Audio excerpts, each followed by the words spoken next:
இன்னைக்கு எதிர்பாராத மரணம். முக்கியமான காரணம் என்ன சொல்லுங்க, தெரியுமா? 4 நோய் தான். முதல் உடல் பருமன், ரெண்டாவது சுகர், மூணாவது என்னது பிரஷர், நாலாவது கெட்ட கொலஸ்ட்ரால். இந்த உடல் பருமனுக்கு முக்கியமான காரணம் என்ன தெரியுமா? உடல் பருமனுக்கு முக்கியமான காரணம் என்ன? Insulin resistance. உடல் பருமனுக்கு முக்கியமான காரணம் என்ன? இன்சுலின் ரெசிஸ்டன்ஸ் தான் உடல் பருமனுக்கு முக்கியமான காரணம். இந்த பெரியவங்களை பாரு, 42 கிலோ வெயிட் குறைச்சிருக்கேன். 128 86 கிலோ. எப்படி இருக்காங்க? இப்போ பவர்ஃபுல்லாக எப்படி இருக்காங்க? சொல்லுங்க, இப்போ எப்படி இருக்காங்க? ஒரு 15 மாத்திரை சாப்பிட்டுட்டு இருந்திருப்பாங்க. சுகரு, ப்ரெஷரு, கொலஸ்ட்ராலுக்கெல்லாம் ஒரு 15 மாத்திரை சாப்பிட்டுட்டு இருந்திருப்பாங்க.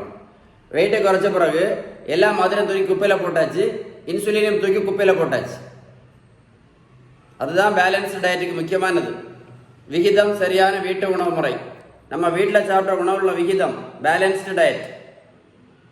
நான் ப்ரோட்டீன் பவுடரும் கொடுக்கல, மாத்திரையும் கொடுக்கல, ஜூஸும் கொடுக்கல, ஊசியும் போடல, ரோட்டில் போய் ஓடக்கும் சொல்லல. விகிதம் சரியான வீட்டு உணவு முறை. இந்த தம்பி இப்போ 70 கிலோ வெயிட் குறைச்சிருக்கேன்.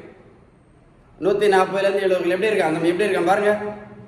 Balanced diet. எப்படி இருக்கான் சொல்லுங்க, எப்படி இருக்கான்? வெயிட்டை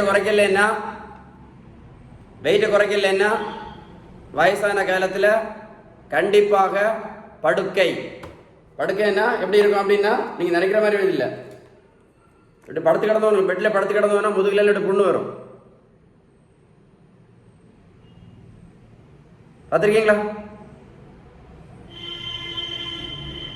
பார்த்துருக்கீங்களா? அதனால வெயிட்டை இப்பவுமே குறைச்சிருங்க.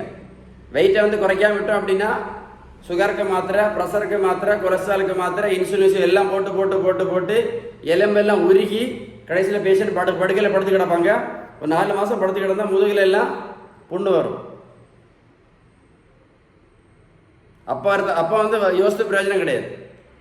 அதான் இது முக்கியமான அவேர்னஸ் வீடியோ சொன்னேன். Balanced diet. நம்ம வீட்டில் சாப்பிட்ற உணவுள்ள விகிதம் தான் முக்கியம்.